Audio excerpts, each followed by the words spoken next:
نحمده ونصلي على رسوله الكريم أما بعد فأعوذ بالله من الشيطان الرجيم بسم الله الرحمن الرحيم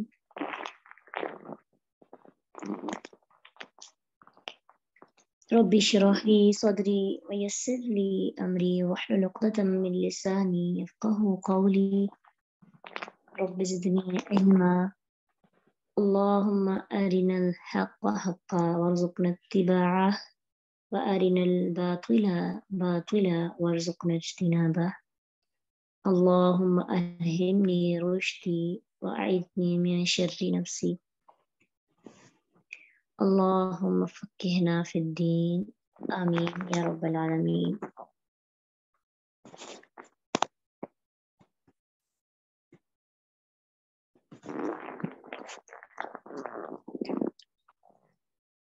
رجال وہ مرد لا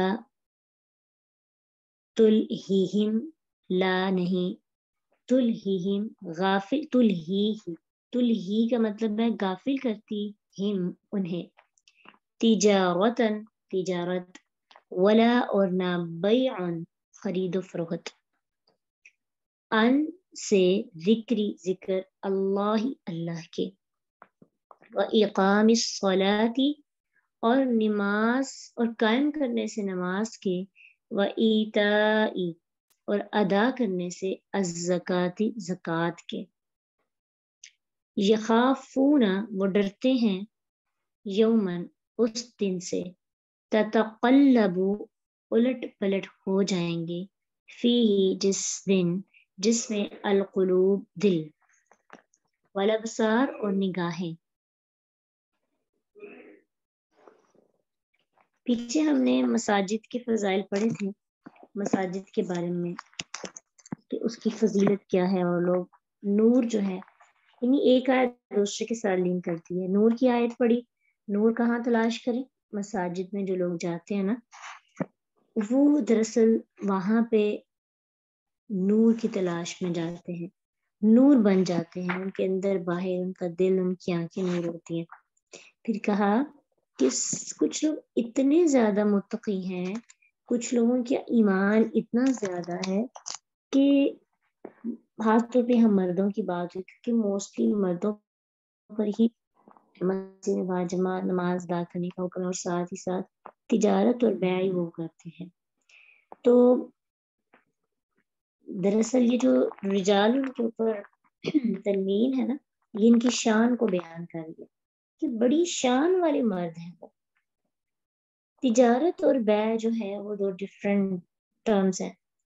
تجارت کے اندر آ جاتا ہے بیع، یہ ایک چیز نہیں ہے. تجارت جو ہے ایک وسیع مطلب ہے اس کا، جیسے کسی چیز کو خریدنا، پھر اس کے لیے سفر کرنا، پھر اس کو ایک مناسب مقام پر پہنچانا، پھر اس کے لیے ٹائم نکالنا، پھر اس کے لیے پراپر اس کو سٹور کرنا گودام میں، پھر اس کو بیچنے کے لیے مواقع تلاش کرتے رہنا، پھر دکان پہ بیٹھنا، پھر گاہک ڈھونڈنا، پھر اس کو فروخت کرنا. پورا سسٹم جو ہے اس تجارت کے اندر آ جاتا ہے. یعنی آپ نے سٹارٹ سے لے کر اینڈ تک جتنے بھی پروسیس ہیں، آپ نے فیکٹری اوپن کی ہے نا، تو یہاں پہ آپ تاجر ہیں، امپورٹ ایکسپورٹ کرتے ہیں، تو اس کے اندر آپ کی ساری کوششیں، ساری محنت آ جاتی ہے.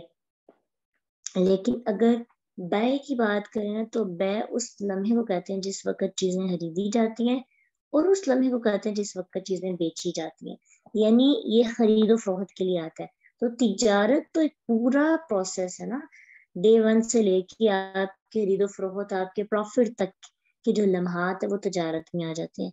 اور بیع کے اندر ساری ایکٹیویٹیز کے بعد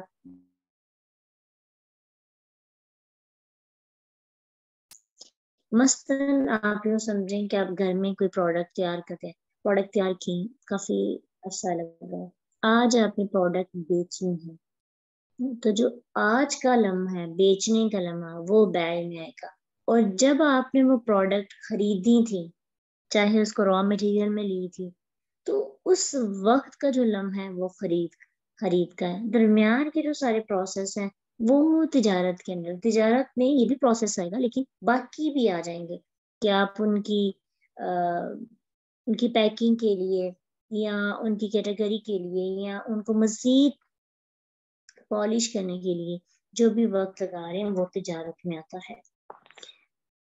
تو اب یہاں پہ مراد یہ ہے کہ نہیں غافل کرتی ان مردوں کو نہ ہی تجارت اور نہ ہی بے، یعنی بے جس وقت ان کو پھل ملنا ہوتا ہے، جس وقت انسان سب کچھ بھول جاتا ہے، کیونکہ پروفٹ اگر کمی آ جائے، لاس ہو جائے، انسان کے پریشان ہو جاتا ہے. پروفٹ ہو تو خوشیاں منانے لگتا ہے.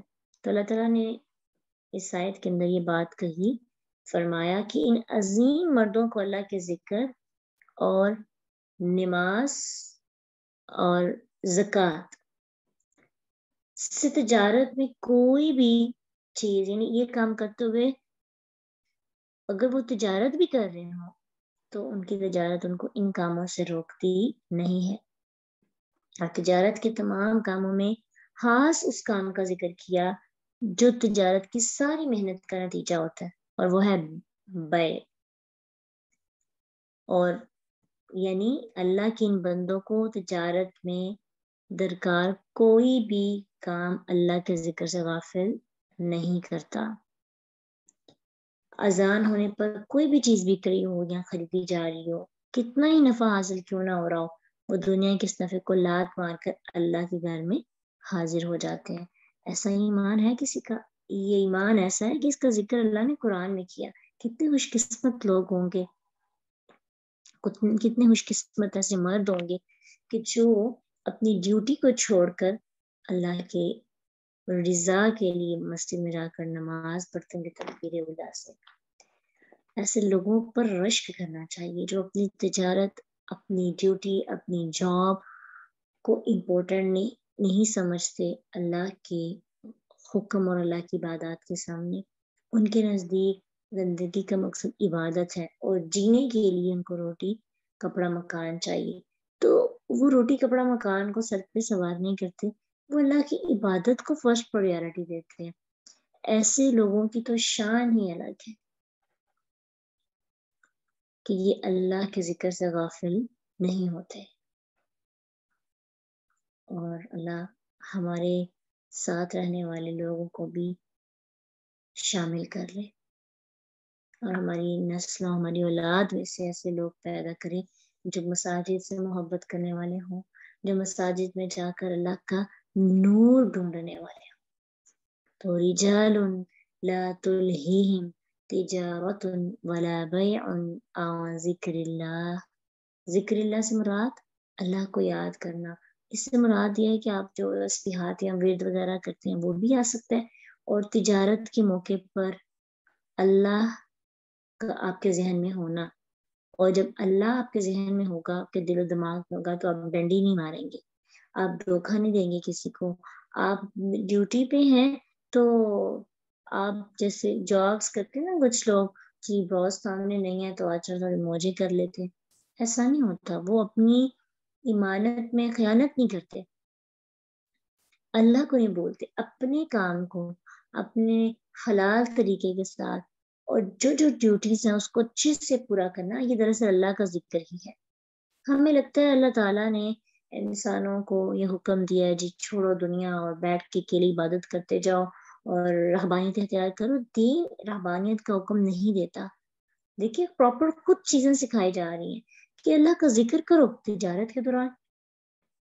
اب تجارت کے دوران اللہ کا ذکر کیا ہے کہ جو تجارت کے بارے میں احکامات نازل کیے گئے ان کو مد نظر رکھتے ہوئے تجارت کرنا، دھوکہ نہ دینا اور سامنے اچھا مال رکھ کے اور پیچھے باسی مال رکھ کے نہ بیچنا، ناپ تول میں کمی نہ کرنا، جھوٹ بول کر مال نہ بیچنا. یہ سارا اللہ کا ذکر ہے، کیونکہ جو اللہ سے ڈرتا ہے وہی یہ کر سکتا ہے کہ وہ زیادہ منافع کے لیے جھوٹ نہیں بولتا. اور آج جھوٹ کے بغیر کاروبار چلتا ہی نہیں ہے. یعنی کسی نہ کسی طریقے سے کوئی نہ کوئی پارٹ حرام کام انوالو کر رہے ہوتے ہیں. تو اللہ کا ذکر کرنے والے لوگ جب اللہ کا، اور کچھ لوگ ایسے ہوتے ہیں کہ جو زبان سے تو ورد تسبیحات کرتے ہیں، دل میں اللہ کا ذکر نہیں ہوتا، جس کی وجہ سے وہ اپنی تجارت میں بہت سے غیر شرعی کاموں کو بھی لے آتے ہیں. لیکن جو دل اور زبان دونوں سے بات پر الحمدللہ، سبحان اللہ، ماشاء اللہ وغیرہ کہتے ہیں، اور دل بھی ان کا اللہ کے ذکر میں رہتا ہے. اور ایسے ہی لوگ ہیں جن کے بارے میں سورۃ احزاب آیت 41 میں یا ایھا الذین آمنوا اذکروا اللہ ذکرا کثیرا، اے لوگو جو ایمان لائے ہو اللہ کو یاد کرو، بہت یاد کرنا. ترمذی کے ایک حدیث بھی ہے کہ رسول اللہ صلی اللہ علیہ وسلم نے فرمایا لا یزال لسانک رطبا من ذکر اللہ، تیری زبان ہمیشہ اللہ کے ذکر سے تر رہے. اللہ ہمیں ایسی زبانیں عطا کر دے کہ جو ابھی رمضان آ رہا ہے تو زیادہ سے زیادہ ہمیں ذکر کرنا ہے انشاءاللہ، اپنی زبان سے، اپنے دل و دماغ سے انشاءاللہ. پھر ذکر کے علاوہ نماز میں بھی سستی نہیں کرتے، اچھے سے نماز کو جماعت کے ساتھ ادا کرتے ہیں، اور پھر زکوٰۃ بھی دیتے ہیں. اب انہوں نے کمایا ہے تو کما کے زکوٰۃ سے روگردانی نہیں کر لیتے. اب دیکھیں کہ انبیاء بھی تجارت کیا کرتے تھے، انبیاء بھی ہاتھ سے کماتے تھے. ہم لوگوں نے شاید اس کو سمجھ لیا ہے کہ کمائی کرنا دنیاوی کام ہے، بلکہ یہ اللہ کی عبادت ہے. القاسم حبیب اللہ، ہاتھ سے کمانے والا، محنت کرنے والا اللہ کو پسند ہے، اللہ کا دوست ہے. تو مسلم جو کمیونٹی ہے سٹارٹ میں بھی تو پھر دوبارہ سے واپس تجارت کی طرف آ رہے ہیں، لیکن سٹارٹ میں لوگوں نے کیا کیا کہ اس کو دنیا داری سمجھنا شروع کر دیا اور دوسروں کے ٹکڑوں پر پلنا شروع کر دیا. اسی لیے آج انگریز جو ہیں وہ بڑے رتبے پر پہنچ گئے ہیں، یعنی کمانے کے اعتبار سے، اور مسلمان تھوڑے پیچھے رہ گئے ہیں اور پستی کا شکار ہو رہے ہیں. ابھی انشاءاللہ مسلمانوں کے اندر بھی یہ شعور آ رہا ہے کہ دین کے ساتھ ساتھ خود بھی تجارت کرنی ہے. بہت سے لوگ ایسے ہیں کہ جو دین کی تبلیغ بھی کر رہے ہیں اور ساتھ ساتھ اچھی خاصی تجارت بھی کر رہے ہیں، اور یہی کانسیپٹ ہونا چاہیے. اسی سے انسان آگے مضبوط ہوتا ہے، اور مسلمانوں کو مضبوط ہونا ہے. جب مسلم مضبوط ہوگا تو پھر وہ کسی کے سامنے جھک نہیں سکتا. ٹھیک ہے، تو ہمیں اپنے آپ کو مضبوط بنانا ہے، پھر وہ تجارت کے سامنے بھی نہیں جھک سکتا. جو اندر سے مضبوط ہوتا ہے نا، اس کو اس چیز کا خوف نہیں ہوتا کہ اس کا پروفٹ جو ہے زائل ہو جائے گا. وہ اپنی نمازوں کو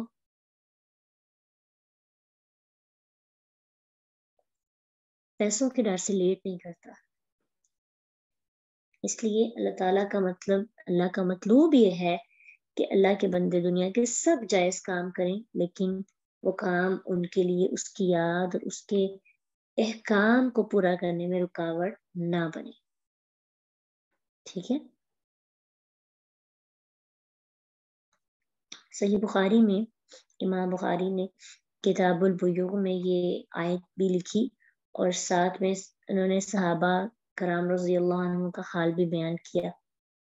وہ فرماتے ہیں کہ وہ لوگ خرید و فروخت کرتے اور تجارت کرتے تھے، صحابہ رضی اللہ عنہ، لیکن جب ان کے سامنے اللہ کے حکم سے کوئی حق آ جاتا تو کوئی تجارت یا کوئی خرید و فروخت انہیں اللہ کی اس حق کی ادائیگی سے غافل نہیں کرتی تھی. اچھا خاصا کماتے تھے، بہت زیادہ پیسہ بھی ان کے پاس ہوتا تھا. کچھ صحابہ ایسے تھے جو بہت امیر تھے، لیکن اتنے زیادہ امیر ہونے کے باوجود بھی ان کی تجارت میں کوئی بھی چیز ایسی نہیں تھی کہ جو ان کے نماز اور زکوٰۃ میں رکاوٹ بنے. ٹھیک ہے، تو ویسے بھی زیادہ کمائیں گے تو زکوٰۃ بھی زیادہ دے سکیں گے. تو کمانے کے بارے میں ایک بات آپ اپنے ذہن میں رکھیں کہ جتنا کمائیں گے زکوٰۃ اتنی جائے گی، اور زکوٰۃ جتنی جائے گی لوگوں کی مدد ہوگی. تو دین تو ہمیں زکوٰۃ کے بارے میں کہتا ہے، اور زکوٰۃ کے لیے مال ہونا چاہیے. اس کا مطلب ہے اللہ سبحانہ تعالیٰ چاہتے ہیں کہ مسلم امیر ہو تاکہ زکوٰۃ ادا کرے اور اس کا مال پاک ہو اور اس کی میل کو چیل دوسروں کے کام آ جائے. تو یہاں پہ ایک اور چیز ہے کہ آپ اللہ کے گھروں میں ذکر کرنے والے نماز اور زکوٰۃ کا حکم یعنی والے صرف مردوں کا ذکر کیا گیا. تو یہاں سوال ہے کیا عورتیں مسجد میں نہیں جا سکتی؟ تو عورتیں بالکل مسجد میں جا سکتی ہیں، لیکن زیادہ عورتوں کے لیے پسندیدہ عمل کیا ہے؟ گھروں میں نماز پڑھنا. اس کے بارے میں ہمیں ایک حدیث ملتی ہے، بلکہ ایک پراپر عمر رضی اللہ عنہ کی بیویوں میں سے ایک بیوی فجر اور عشاء کی نماز مسجد میں جا کے جماعت کے ساتھ پڑھا کرتی تھی. صحیح بخاری میں ہے. تو عمر رضی اللہ عنہ غیرت کی وجہ سے اس چیز کو ناپسند کرتے تھے، لیکن منع نہیں کرتے تھے، غیرت کھاتے تھے کہ یہ نہ جائے، بہتر ہے گھر ہی پڑے. تو ایک دن اس بیوی سے کسی نے کہا کہ تم کیوں نکلتے جبکہ تمہیں معلوم ہے کہ عمر اسے ناپسند کرتے ہیں اور غیرت کھاتے ہیں. تو اس نے کہا اچھا کون سی ایسی چیز ہے کہ جس کی وجہ سے وہ مجھے منع نہیں کر دیتے؟ مجھے منع کر دیں اور مجھے کہیں کہ تم نے نہیں جانا مسجد میں، تو میں نہیں جاؤں گی. تو اس پر پھر انہوں نے کہا کہ انہیں اللہ کے نبی صلی اللہ علیہ وسلم کا ایک حکم مانے ہے کہ وہ اس وجہ سے تمہیں منع نہیں کرتے. وہ حکم کیا ہے کہ اللہ کے بندیوں کو اللہ کی مسجد سے منع مت کرو، یعنی جانے سے نہ رکو. لیکن آپ صلی اللہ علیہ وسلم نے عورتوں کے گھر میں نماز پڑھنے کو افضل قرار دیا ہے. ابن عمر رضی اللہ عنہما بیان کرتے ہیں کہ اللہ کے نبی صلی اللہ علیہ وسلم نے فرمایا، ابو داؤد کی حدیث ہے کہ اپنی عورتوں کو مسجدوں سے مت روکو اور ان کے گھر ان کے لیے زیادہ اچھے ہیں. یعنی اشاروں میں بات بھی کر دی کہ مسجدوں میں جائیں، مسجدوں میں جانے سے مت روکو انہیں، لیکن کہا وَبُيُوتُهُنَّ خَيْرٌ لَهُنَّ، ان کے گھر ان کے لیے زیادہ اچھے ہیں. تو اس سے ہمیں یہ بات پتہ چلتی ہے کہ اگر مسجد جیسی پاکیزہ، اتنی خوبصورت اور اتنی روحانیت والی جگہ پر اللہ نے عورتوں کا گھروں میں رہنا افضل قرار دیا ہے، تو باقی معاملات میں عورتوں کا گھروں میں رہنا کتنا افضل اور کتنا ضروری ہوگا. یہ ہمارے لیے سوچنے کی بات ہے کہ ہمیں باہر نکلنا، باہر جانا کتنا پسند ہے. اللہ ہم سب کو ایسی ایکٹیویٹیز دے کہ ہم اپنے گھروں میں رہ کر ہی اس کو پورا کر سکیں، چاہے وہ ہماری ارننگ سے ریلیٹڈ ہو یا پھر لرننگ سے ریلیٹڈ ہو. اللہ ہم سب کو یہ توفیق دے، اور یہ ہماری خواہش ہونی چاہیے گھروں میں رہنے کی. ٹھیک ہے، جتنا ہو سکے گھروں سے باہر کام نکلنا چاہیے عورت کو. یہ اس کی روحانیت کے لیے بہتر ہے، کیونکہ باہر جائیں گے تو ہماری ایمان کی کمی کی خدشات موجود ہوتے ہیں.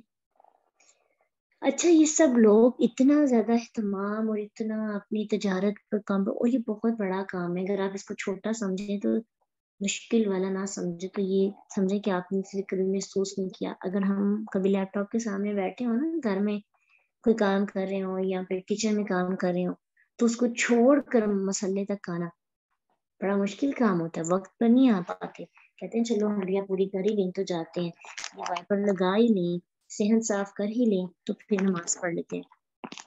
چلے اگر 5-10 منٹ کا ہو تو کوئی مسئلہ نہیں، لیکن اگر ہم گھنٹہ ڈیڑھ لیٹ کریں تو پھر تو قضا ہو جاتی ہے نماز. تو اس لیے گھر میں رہ کر ہم کتنا مشکل ہوتا ہے وقت پر نماز پڑھنا. تو جو لوگ پڑھیں گے ان کا اجر بھی بہت زیادہ ہوگا. تو جو تجارت کرتے ہیں وہ پراپر ڈیل کر رہے ہوتے ہیں، اور اس وقت اپنی ڈیلنگ کے وقت ولا بیع، جب وہ ڈیل کر رہے ہیں اس وقت اگر نماز کا ٹائم ہو گیا تو اٹھ کے نماز پڑھنے چلے جاتے ہیں. اللہ نے ایسے مردوں کو شان والے مرد کہا ہے، اور ہمارے معاشرے میں کوئی 1-2 مرد ایسا ہوگا. ٹھیک ہے،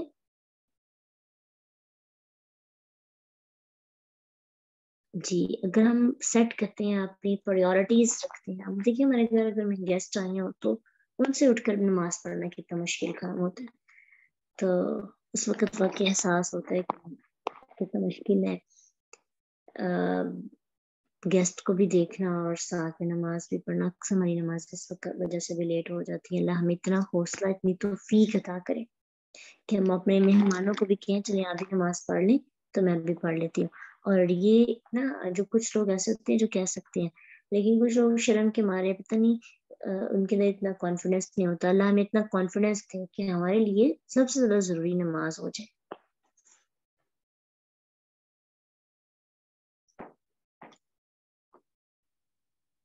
ہاں جی، فنکشنز پر جو ہے نماز پڑھنے میں بڑی مشکل آ جاتی ہے، تو یہ آپ ایسا کریں جب فنکشن میں جانا ہو تو نماز پڑھ کے جائیں، کوشش ہو. ٹھیک ہے.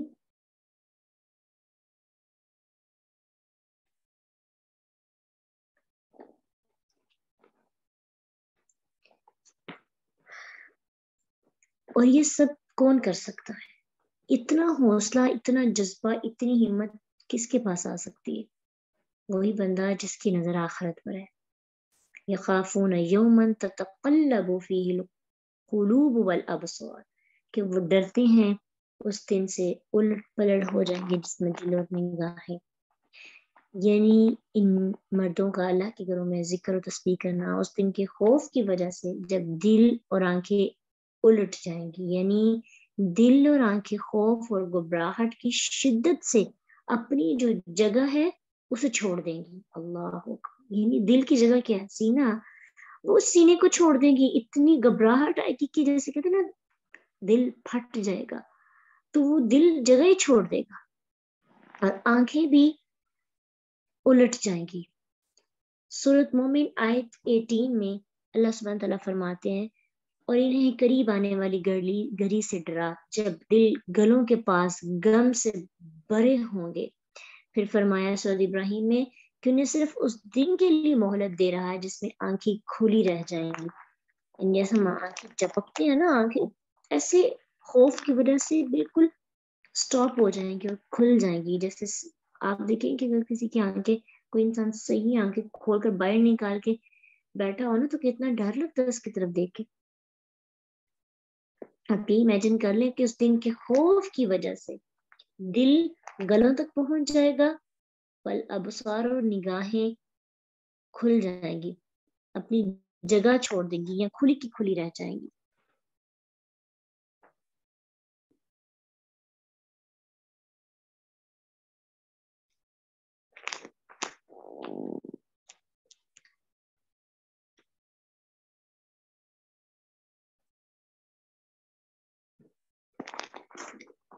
جی، نمازیں جمع کی جا سکتی ہیں لیکن کوئی مجبوری ہو.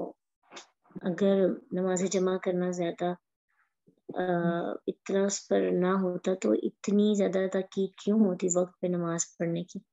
اس لیے سب سے افضل چیز یہ ہے کہ وقت پر جو نماز ادا کریں اس کے جو ثواب تک کوئی نہیں پہنچ سکتا.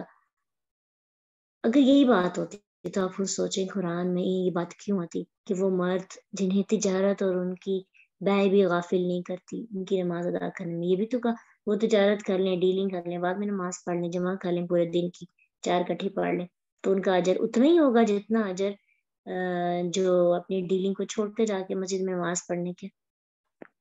ٹھیک ہے. اس لیے ثواب تو کم ہو جائے. قضا نماز جو ہوتی ہے وہ جو بندہ مسلسل ایسے کرتا ہے اس سے بغیر کسی وجہ کی تو وہ صحیح نہیں کرتا.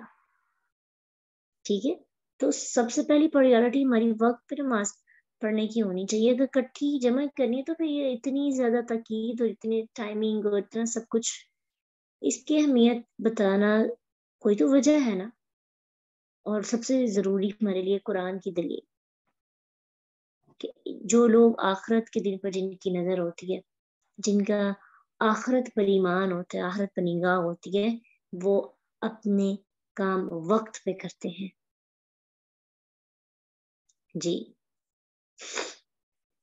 لیجزیہم اللہ، تاکہ بدلہ دے انہیں اللہ احسن، بہترین، یعنی وقت پہ ادائیگی پر بہترین بدلہ اللہ ان کو دے.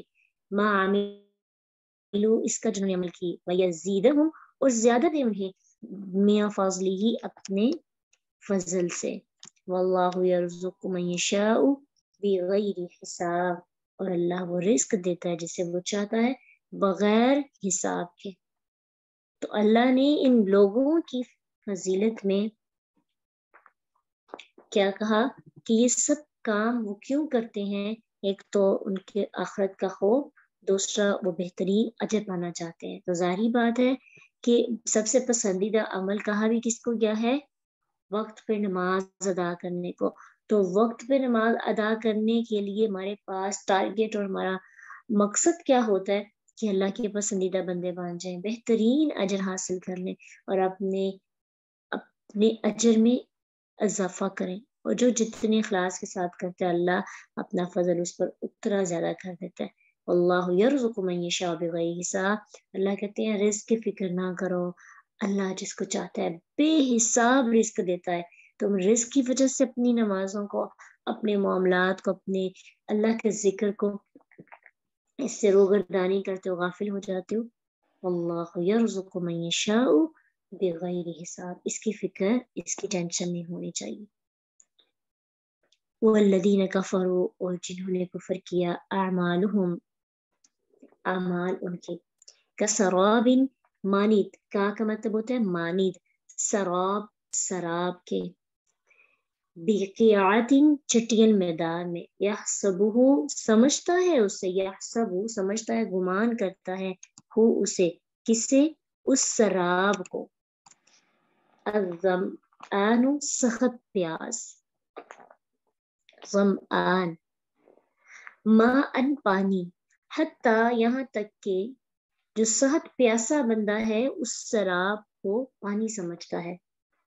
یہاں تک کہ اذا، جب جاءہ، وہ آتا اس کے پاس، لم، نہیں، یجدہ، یجد، وہ پاتا، ہو اس سے، شیئن، کچھ بھی، ووجدہ، اور وہ پاتا ہے اللہ، اللہ کو، عندہ، اپنے پاس، فوفاہ، فوفا، فا، پس وفا، پورا پورا دیتا ہے، ہو اسے، حسابہ، حسابہ، حساب اس کا، واللہ سریع الحساب، اور اللہ جلد لینے والا ہے الحساب، حساب. اب ایک کافر کی مثال دی جا رہی ہے. سب سے پہلے ہمیں پتہ ہونا چاہیے سراب کسے کہتے ہیں. ایک ہوتا ہے شراب، ایک ہوتا ہے سراب. سراب کہتے ہیں دھوکے کو.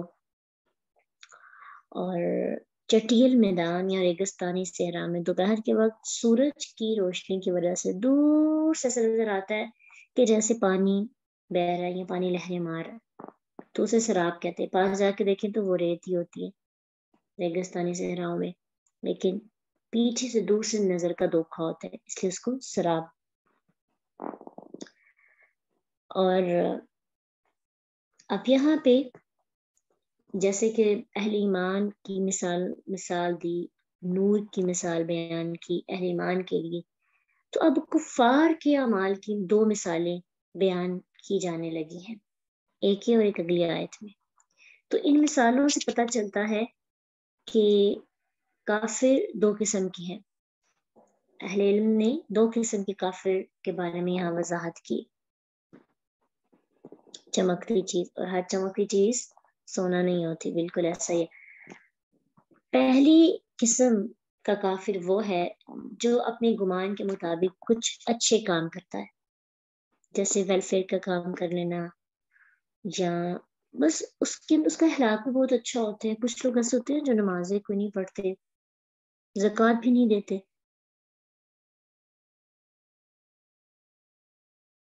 عقیدہ توحید بھی نہیں ان کے اندر ہوتا، لیکن اخلاق کمال کا ہوتا ہے، ماں باپ کی خدمت کمال کی کرتے ہیں، اور ویلفیئر کا کام بھی کرتے ہیں، فلاح و بہبود کے لیے بھی.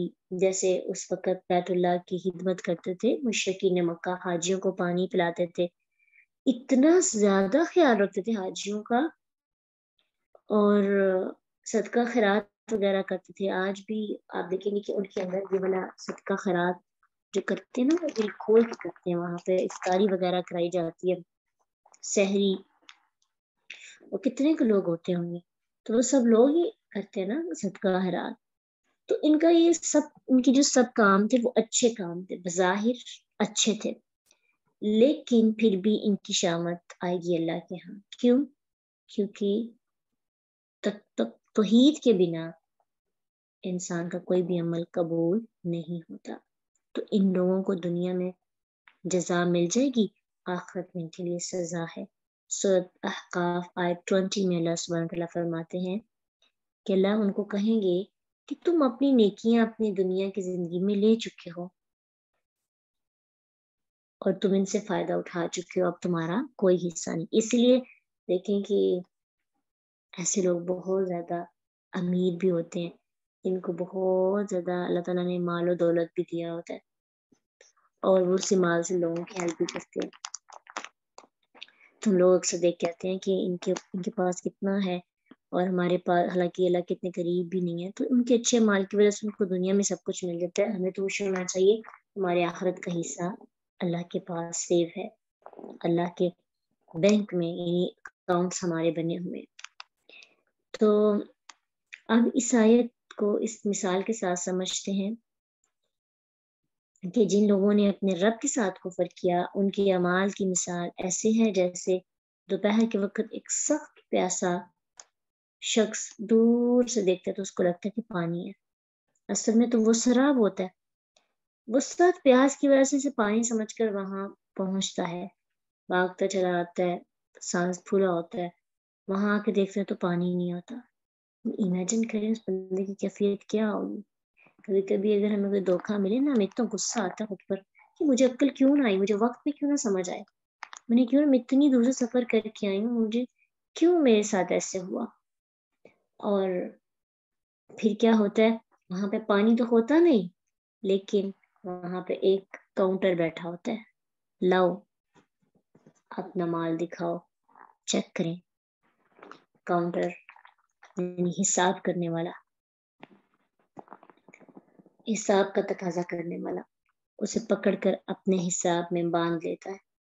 اسی طرح کافر اپنے گمان میں اپنے اچھے کاموں کو قیامت کے دن فائدہ پہنچانے والا گمان کرتا ہے، لیکن قیامت کے دن وہ سراب کی طرح سارے کے سارے اعمال بے حقیقت ہو جائیں گے، اس کے پاس کچھ نہیں ہوگا، اس کو جزا نہیں دی جائے گی۔ اللہ تعالیٰ جزا کی بجائے اس کے اوپر اللہ سب کا اعمال اس کے پیش کریں گے اور پھر اسے کہا جائے گا اپنا پورا حساب دو، کیونکہ اللہ کہتے ہیں واللہ سریع الحساب، اللہ بہت جلد حساب کرنے والا ہے۔ یعنی دوسرے لوگوں کو تو ہر چیز کا علم نہیں ہوتا نا، تو اللہ کی کاؤنٹنگ بہت تیز ہے۔ ہمیں لگتا ہے کہ ہماری پوری زندگی 60 سال زندگی کا حساب اللہ کو نہیں، اللہ کیسے کریں گے، ٹائم لگے گا۔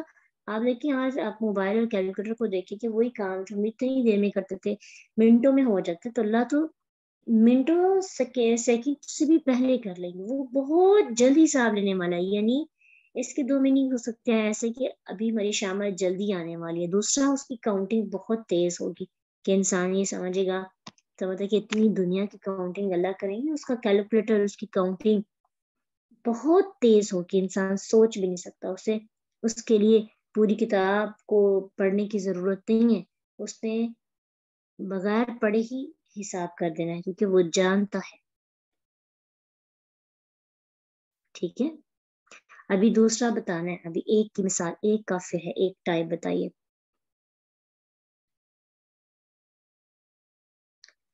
ٹھیک ہے، پہلے کافر کی مثال کیا ہو گئی کہ وہ اچھے عمل کرتا ہے لیکن اچھے عمل اس کے سراب ہوتے ہیں، وہ سارے ضائع ہو جائیں گے۔ اب دوسری قسم کے کافر وہ کون سے ہیں؟ جنہیں آخرت کی فکر ہی نہیں ہوتی، وہ اچھا کام ہی نہیں کرتے، وہ سر سے پاؤں تک دنیا میں مدہوش، کوئی فکر نہیں کسی کی، کفر میں، ظلم میں، خواہش پرستی میں، اللہ کی نافرمانی میں غوطے کھا رہے ہوتے ہیں، کلبس میں جا رہے ہیں، ڈانس گانا ہر چیز میں انوالو ہیں، ان کو کوئی فکر نہیں ہے کہ ان کے لوگوں چوری کرتے ہیں، ڈاکہ کرتے ہیں، چوری غیبت سارے کام کرتے ہیں، یعنی ان کے اندر نا انسانیت بھی نہیں ہے۔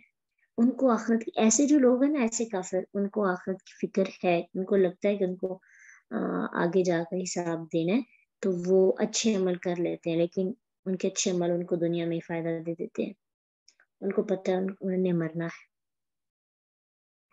لیکن دوسرے قسم کا کافر، اس کو آخرت کی فکر ہی نہیں ہوتی۔ آج مسلمانوں کے ساتھ یہ ہو رہا ہے، مسلم ہو کر آخرت کی فکر نہیں ہے، خواہش پرستی میں، ظلم میں، زیادتی میں، کفر میں، اللہ کی نافرمانی میں غوطے کھا رہے ہیں۔ اور ان کی مثال اللہ نے آگے بیان کی ہے، او یا کظلمات مانند اندھیروں کے، فی بحر سمندر میں۔ اب یہ ہے کہ اس کی مثال انشاءاللہ ہم کل دیکھیں گے، لیکن تھوڑا سا ہے کہ ان کے پاس روشنی کتنی چمک بھی نہیں ہوتی کہ جتنی شراب پر دھوکہ کھانے والے کے پاس ہوتی ہے۔ یہ لوگ خالص اندھیروں میں، طے بتہ ظلمات میں بند ہوتے ہیں، روشنی کی کوئی بھی شعاع، کوئی بھی ریس کسی طرح تک نہیں پہنچتی، مکمل اندھیرے میں، مکمل ظلمات میں، اندھیرے پر اندھیرا، اور ان کے باہر نکلے کی کوئی چانسز بھی واقعی نہیں، اپنے لیے سارے دروازے بند کر دیتے ہیں۔ یہاں پہ بیسکلی کافر والذین کفروا اعمالهم، بات کفر کی ہو رہی ہے۔ کفر جو ہے ایک تو صحیح جو کافر ہیں، یہاں پہ بیسکلی کافر کی بات ہو رہی، اور جو لوگ ان جیسے ہوں گے تو پھر انہی کے اندر آئیں گے نا، جیسے آج کل کے مسلمان ہیں جن کو آخرت کی فکر نہیں ہے، یا پھر آخرت کی فکر تو ہے لیکن نہ ہی عقیدہ توحید ان کے پاس ہے، نہ ہی ان کے پاس ان کی نمازیں ہیں، اور نہ ہی وہ زکوٰۃ دیتے ہیں، نہ صدقات کرتے ہیں۔ بہت سے مسلمان ایسے ہیں جو نام کے مسلمان ہیں اور کوئی بھی عمل نہیں کرتے، تو ظاہری بات ہے کہ ان کا بھی شمار ایسے ہی لوگوں میں ہوتا ہے نا کہ جو عمل نہیں کرتے، عملی کفر کا شکار ہے۔ تو یہاں بات بھی اعمال کی ہو رہی ہے اور عقیدہ بھی، کیونکہ شرک جس کے اندر ہے اس کو تو معافی نہیں ملنی نا، تو اگر عقیدہ توحید ہے پھر ہم ان کے بارے میں ایسا نہیں کہہ سکتے، کیونکہ ہو سکتا ہے ان کا توحید کا عقیدہ ہی ان کے سارے اعمال پر باری ہو جائے۔ ان اللہ لا یغفر ان یشرک بہ ویغفر ما دون ذلک لمن یشاء، کہ اللہ شرک کے علاوہ باقی سارے اعمال کو معاف کرنے پر قادر ہے، لیکن ہو سکتا ہے ہمیں معاف نہ کیا جائے، تو ہمیں تو اپنے اعمال کو بڑھانا چاہیے، زیادہ سے زیادہ آخرت کی فکر ہو۔ ایسے نہ ہو کہ ہم دوسری قسم کے کافروں کی طرح کی ہو جائے کہ ہمیں آخرت کی فکر ہی نہیں ہے۔ یقین جانے پہلی قسم کے تو چلے دھوکہ کھا دیتے ہیں، ہمیں پتہ ہے کہ آخرت میں کیا ہونا ہے، ہر چیز جانتے ہیں، لیکن ہمیں آخرت کی فکر ہی نہیں ہے۔ ٹھیک ہے، تو اللہ ہم سب کو فکر آخرت عطا کرے، ہمارے اعمال میں اللہ پختگی اور مضبوطی پیدا کرے، اخلاص پیدا کرے، خشوع پیدا کرے، اور ہم مومن اور مسلمانوں کے صف میں شامل رہیں۔ وآخر دعوانا ان الحمد للہ رب العالمین۔ سبحانک اللہم وبحمدک، نشہد ان لا الہ الا انت، نستغفرک ونتوب الیک۔ السلام علیکم۔